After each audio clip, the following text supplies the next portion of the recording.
theastrologyaddiction.com, and thank you so much for watching. Today I'm going to be doing a requested video on compatibility and maybe why certain signs don't get along and why certain signs, are more compatible than others, and the balance between different signs and different elements, and maybe who you could find that would be a really great match for you. Please subscribe and leave a comment down below with your feedback. Also, you can find me to book an astrology reading in the link below or else on the iStar horoscope app. So I wanted to start today with the cardinal signs, and the cardinal signs are Aries, Libra, Cancer, and Capricorn. Now these signs are all in a square aspect to one another, which is a very difficult, challenging aspect. It is, it's not an easy connection. So I find that it can be a challenging relationship. So a lot of times you won't see Aries and Libra being the best of friends, especially because they are exactly opposite to one another. They do balance each other out though.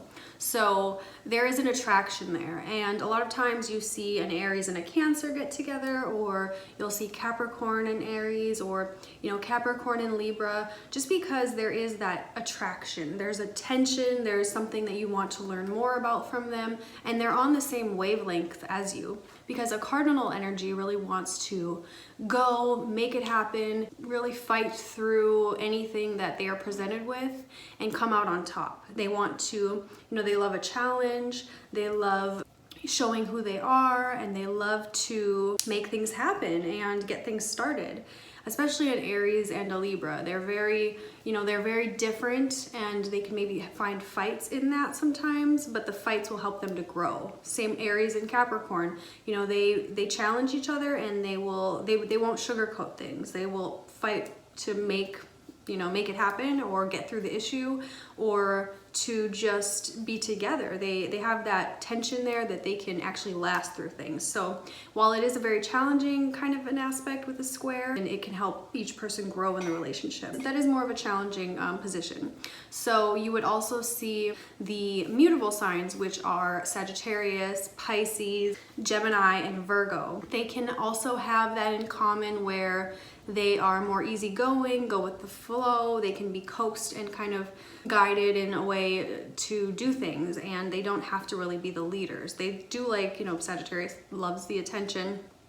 Pisces, they're very different and unique in their own ways, but they are more calm. They are more let things happen, go with it, those types of things. The Sagittarius wants to really go out, explore, scream from the top of a mountain, and say what they want to do, and just kind of wait for it to happen. They are not as action oriented as our Aries or our Capricorn folks. Then with the Pisces, Pisces is a lot more calm and peaceful. They like things to be, they don't like as much of that tension. And sometimes just the difference between the signs in and of themselves, being that they are square to one another, will create issues. But again, it's an attraction. You'll find that the Virgos and the Pisces can really relate to one another. They are opposite. Virgo and Pisces are opposite. Sagittarius and Gemini are opposite. So they will be attracted especially to those angles. The Gemini to the Pisces, they just might not have a lot in common. Where they are, yes, on the same wavelength, but that wavelength is not, it's not as big of a part of who they are. They are more mutable, they are more calm, they are more go with the flow, but they just are very different. So I would be surprised to see a Pisces and a Sagittarius having a great relationship and getting along really well. Now, when it comes to the Virgo and the Gemini, they are more, have more in common because Mercury does rule there. So where they do have tensions and ideas, a Virgo really wants to go through all of the pieces, see the big, the outline, the timeline. They want the big picture. They want to really have every detail of the strategy. A Gemini just kind of wants to pick and choose what it's interested in, and so they can find some discord there as far as their mental abilities. Sometimes they're just not on the same page, and it can cause some frustrations there. Now, our lovely fixed signs, which are Taurus, Leo, Scorpio, and Aquarius.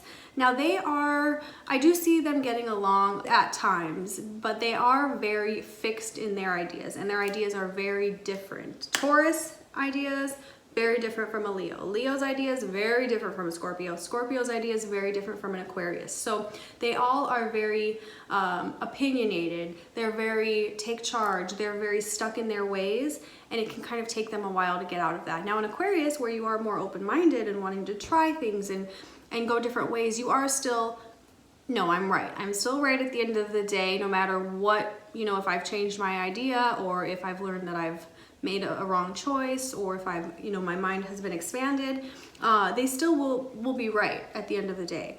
Now a Taurus, their way is the way, and they are hard to change that way. They're hard to change their mind. They don't like to go off course from the path. They, you know, they will take on the challenge and they will push through it with a steady, capable, and uninterrupted energy. They just keep going, and they are consistent with that, and they really don't change their mind very often.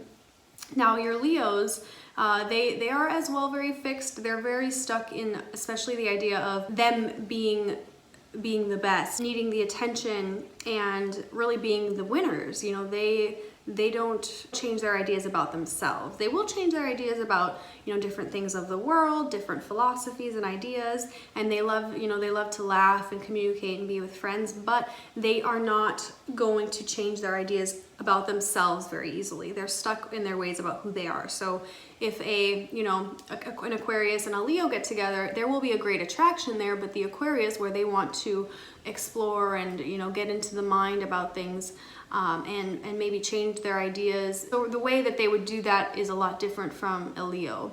An Aquarius reinvents themselves. They're unique, they're different. A Leo is more, I'm royalty and this is me and this is who I am.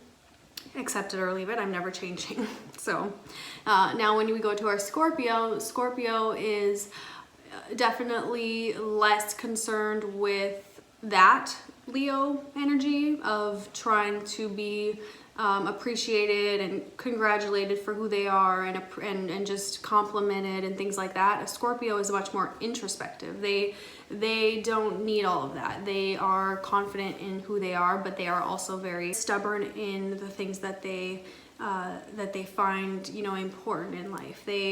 They would think that maybe the things that Leo finds important are silly, or the things that a Taurus would find important, the material things, the job security, those things are more silly. You know, the Scorpio wants to dig into the depths of psychology and really wants the truth about things. So they cannot get along well with you know, with many of those other placements, because they will just find their fixed opinions just so different from their own.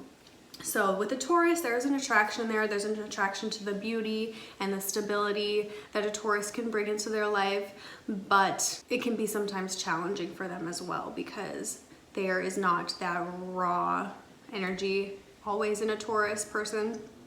I mean, there's the simplicity of it, and I am who I am, and this is my path, this is what I'm doing. But a Scorpio just wants to get further into the head and wants to really go there and dig things up from, you know, which are hidden. And a Taurus just doesn't want to go in the past. They want to keep moving forward. Same with an Aquarius. You know, Aquarius wants to really get out there and have fun. A Leo wants to have fun, and sometimes Scorpios can find those things a little bit silly. So I would say that those would be the most challenging but yet attractive combinations when the planets are opposite or square to one another. Now, I would also say that compatibility-wise, if you can find yourself with someone who has the same modality as you, say you're a fire sign, you're a Leo, you find an Aries, and you will probably have a lot of fun together, have a lot of things in common. If you're a water sign, if you're a Scorpio, you'll probably find a lot of safety and, you know, things in common as well with someone who is a Cancer or a Pisces.